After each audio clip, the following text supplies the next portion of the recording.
What if episode 2 were good? Like, really good? What if we returned to the same hypothetical universe where I was a story exec over at Fox when the prequel trilogies were being developed, and as such, I was able to correct some of the film's missteps?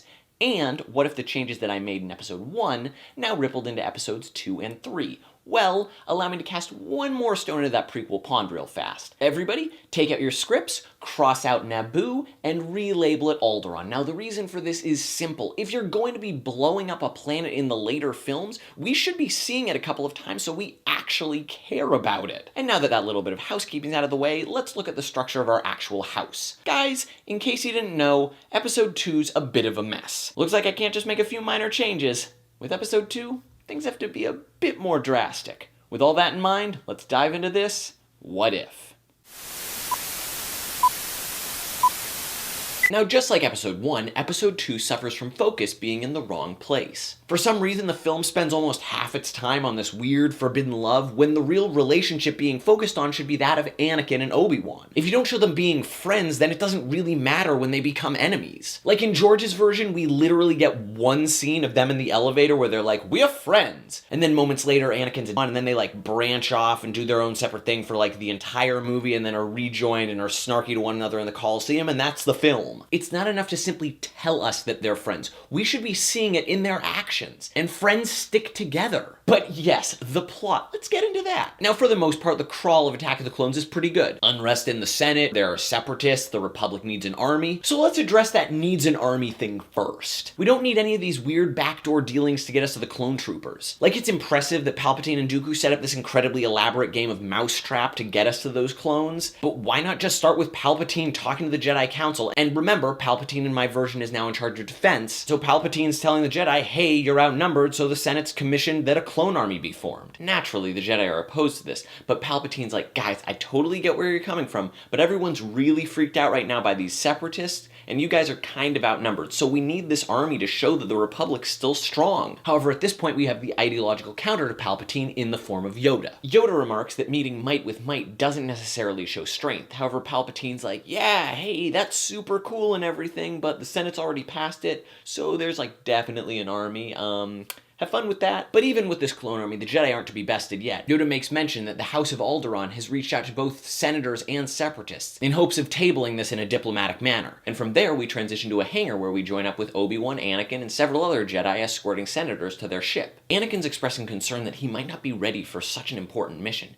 Yeah, he's passed all his basic training, but he doesn't feel quite up to snuff, especially whenever handling a lightsaber. But Obi-Wan, who's now warmed up to Anakin at this point, smiles, countering that a lightsaber isn't what makes a Jedi great. I mean, look to Master Yoda. He's one of the greatest Jedi of all times, and he never uses a lightsaber. And he won't because it completely clashes with everything that his character stands for. The conversation should feel very brotherly. However, this pep talk is cut a bit short when a pilot shouts from down the hangar, "Oh my gosh, you're Anakin Skywalker! I saw your pod race. It was absolutely inspirational, and it made me want to become a pilot. Are you escorting the ship?" And Anakin's like, yeah, actually I am. And the pilot keeps fanboying out. He's like, oh my gosh, I could not believe that in my wildest dreams I'd be flying alongside Anakin Skywalker.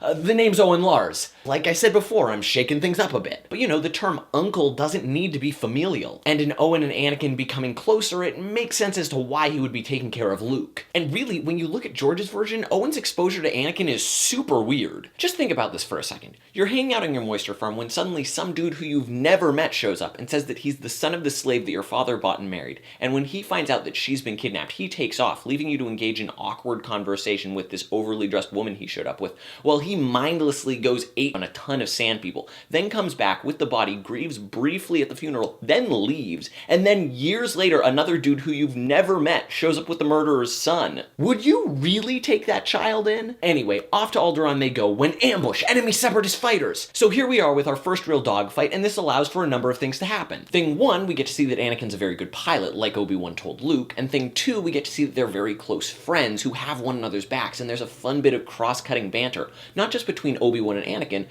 but also including Owen, who, despite being paired with a clunky civilian ship, is really managing to hold his own in the fray. You know, we should just be having a fun space battle. So they arrive on Alderaan, where they're greeted by Padme and another relationship change, her brother, Bail Organa. Padme is still very much loyal to the Republic, where her brother is somewhat of a Separatist sympathizer. However, when he hears of the ambush, Bail laments how fractured the Separatists are. You know, just set up his disappointment with leadership a little bit, because then he's going to later be instrumental in the formation of the Rebel Alliance. You know, just give him a bit of an arc in the prequels. Anyway, the Separatists don't arrive until the next day. So there's a scheduled banquet for the Senators and Jedi, and so Obi-Wan finds himself in the exact place he doesn't want to be. While he's been doing everything to reinforce Anakin, he himself has been feeling a lot of doubt. He's returned to the planet where his master was killed, and he holds himself accountable for Qui-Gon's death, as he did choose to rush to the aid of Padme and not his master. And of course now he finds himself at a banquet sitting opposite Padme, making things only more uncomfortable for him. Anakin, on the other hand, is having an absolutely fantastic time. And now we get to see the flip side of Obi-Wan and Anakin's friendship, as Obi-Wan gets up rather abruptly to leave the conference hall, and Anakin follows, being a concerned friend. While Obi-Wan fully doesn't explain the situation to Anakin, Anakin tries his best to make Obi-Wan feel better. Obi-Wan brushing it off and choosing that he'll just go back to their barracks and meditate. At this point, Anakin's joined outside by Owen, and the two Tatooine boys get a chance to bond as they discuss their differing backgrounds and aspirations. And as they make their way back to the banquet hall, they encounter Padme, who doesn't want to be stuck in a room talking politics the entire time. Because honestly, who'd want a bunch of politics in Star Wars?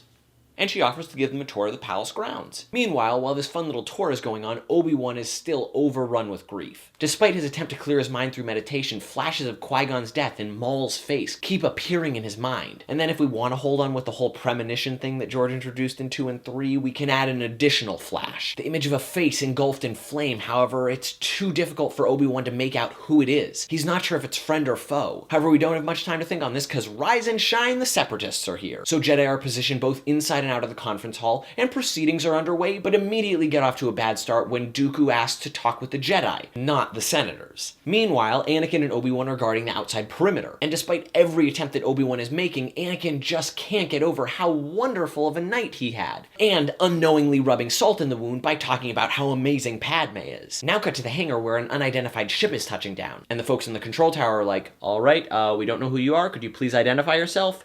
And the ship is silent. Cut back to the conference room where the Senators are like, yeah, no, the Jedi don't actually govern, so if you have anything to say, you should be talking to us. The Jedi are just here for protection. And then one of the Separatists, and just for sake of specificity, let's say it's one from the Techno Union, because guys, in George's version, there's a Techno Union, is like, what do you mean you need protection? We're the ones who should be afraid of you. You've been attacking us. And then the conference hall just erupts into rabble and finger pointing. Cut back to Anakin and Obi-Wan, Anakin saying something like, and she's really nice too. Back to the hangar, please identify yourself. Again, silence. Back to the conference hall where Padme is reeling. What do you mean that Separatists have been assassinated? We haven't done anything of that. You've been the one who have been assassinating our Senators. Back to the hangar. Please identify yourself. What do you mean you can't claim responsibility for these attacks? Anakin, can you please just please identify? And suddenly the silent ship and then everyone realizes that maybe there's a third party involved, and now you've got a bunch of very important people all in one room. As the ship door lowers and Darth Maul steps out. And remember, in my version, Maul was cut in half, but he didn't die, and now he's back with some pretty dope and deadly robot legs, and a legion of battle droids. He ignites his lightsaber, and it's time to get to work. Now the conference hall is an absolute joke. Everybody is panicking. Dooku dives out of the conference hall as the blast doors close. Obi-Wan and Anakin are rushing to the conference hall and they see Dooku, and Obi-Wan continues after him as Anakin makes his way to the hall. As Dooku takes off, Obi-Wan throws a tracker onto it and he makes his way back to the Senators and Anakin. However, Anakin hasn't been able to get into the conference hall because the blast doors are closed. So he's been running around looking for an entrance, and that's when he runs into Darth Maul and all of the droids. Anakin's not eager to fight, but he is noble, so he ignites his lightsaber and goes at Maul. However, Maul knows that Anakin's small potatoes, so he just sticks some battle droids on him and continues on his merry way, breaking into the conference hall. Now, despite his lack of confidence, Anakin's actually quite capable with a lightsaber, but the sheer number of droids is absolutely overwhelming. Or they would be were it not for Owen showing up and helping out with a blaster. So as Maul manages to cut his way into the conference room, Anakin can make chase after him. And as Maul advances on Padme, Bail, and several other Senators and Separatists, Anakin dives in and locks blades with Maul. The two fight briefly, however, it becomes very apparent that Maul is merely toying with Anakin, taking a moment to hiss at him that were he only to embrace that fear, turn it into anger and then hate, he could become far more powerful with a lightsaber, punctuating his point by lopping off Anakin's hand. However, at that moment, Obi-Wan runs in. He locks eyes with Maul, and nothing else matters.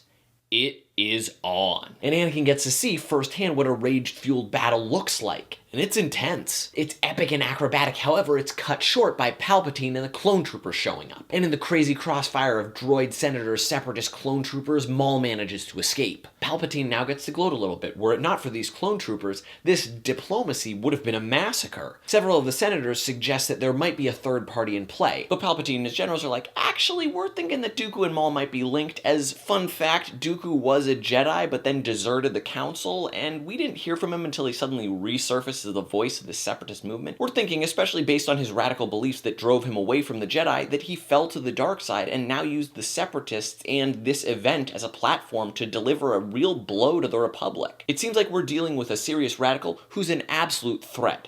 The time for diplomacy's done. Meanwhile, Theed Palace has been converted into a hospital, and Padme finds herself doing her best to take care of the wounded, one of them being Anakin, who she feels absolutely indebted to, as he did save her life. Obi-Wan now seeks out the Council of Yoda and says that the tracker has revealed that Dooku's on Geonosis and requests to go after him. And Yoda's like, are you really hoping to find Dooku and answers for what's going on, or are you hoping that Dooku and Maul are in fact linked and you're hoping to get revenge on Maul? Because one of those answers is very non-Jedi. And from there we get a larger discussion of the Force and the moral grayness that comes with war, causing many people who were pillars of light to have their judgment clouded by the dark side, and in turn lose their way. Obi-Wan then tells Yoda that he simply hasn't been himself since they landed on Alderaan, and how he's been constantly reliving Qui-Gon's death, and the vision that he saw of the face engulfed in flame. And to that, Yoda's like, okay, change of plans, you are seeking out Dooku. And Obi-Wan's like, wait, what? And Yoda's like, well, Dooku trained Qui-Gon, and you haven't fully let go of your master's death. You're still feeling this grief, and it's bottling up inside of you, and it's starting to cloud your judgment. And from there, before heading off to Geonosis, Obi-Wan visits Anakin in the sickbay.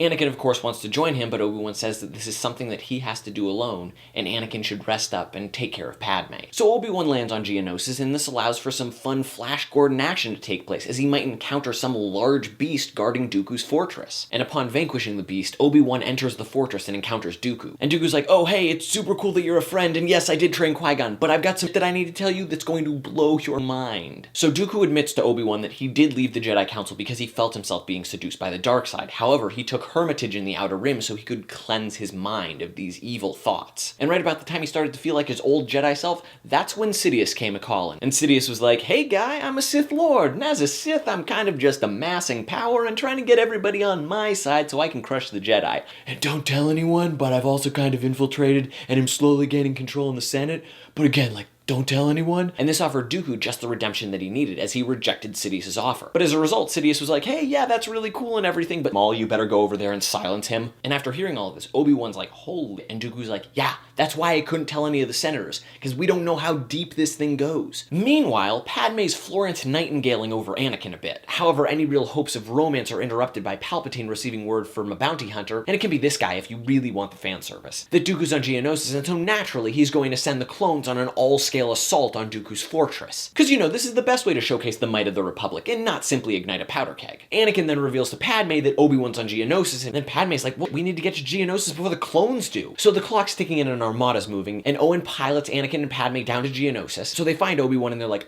dude, we gotta go. And Obi-Wan turns to Dooku and is like, you heard them, let's go. And Dooku's like, no. And everyone's like, and he's like, war's happening. Like, we've failed in terms of diplomacy. This is going down no matter what. But if I die here, that's going to send a far greater message than if I were to run. So with that, the three have to walk back somewhat defeated. Sure, they saved Obi-Wan, but they're not preventing war. And as they board Owen's ship, they get to turn back and see the clone troopers just blowing at Dooku's place. And again, following the thought that Obi-Wan's our main character, you have to see what this represents. In episode 1, Obi-Wan loses his master Qui-Gon, who represents the present. In episode 2, he gets to reconnect with the past a bit, but that then too is taken away from him. So the only thing for him left to lose is the future, in Anakin. But good thing they're great friends, so nothing's gonna happen, right? And as they fly off the surface of Geonosis, Padme can't help but remark that they're just surrounded by darkness and they just seem so alone. And as Anakin comforts her, Obi-Wan remarks that it's not all darkness. There are glimmers of hope all around them. There is light. They just have to find it. And that's how we end episode 2. So those were my ramblings on episode 2, which hopefully fixed things up a bit and got it at least a little bit closer to the Star Wars film that we all wanted it to be. But of course, this is just a what if, and these are just my thoughts. As for me, well, I'm going to think back to George's version and try to imagine what Padme and Owen might have talked about while Anakin was off killing sand people. So, this blue milk is cool. Yeah, it's pretty cool. Not as cool as you being like a senator and a queen or anything, but you know. Yeah, no, it's cool. A little weird though. Not as weird as, you being a moisture farm and having a protocol droid. I mean, no offense. Oh no, none taken. I mean, it is like really weird, but you want to know what'd be even weirder is if like that droid whose name I definitely know because he's got such a memorable personality, like if he went missing for let's say 30 years and then suddenly some Jawas brought him back to me and like his plates had been replaced and his memory had been wiped, but like for some reason I just had no memory of him. Like how weird would that be?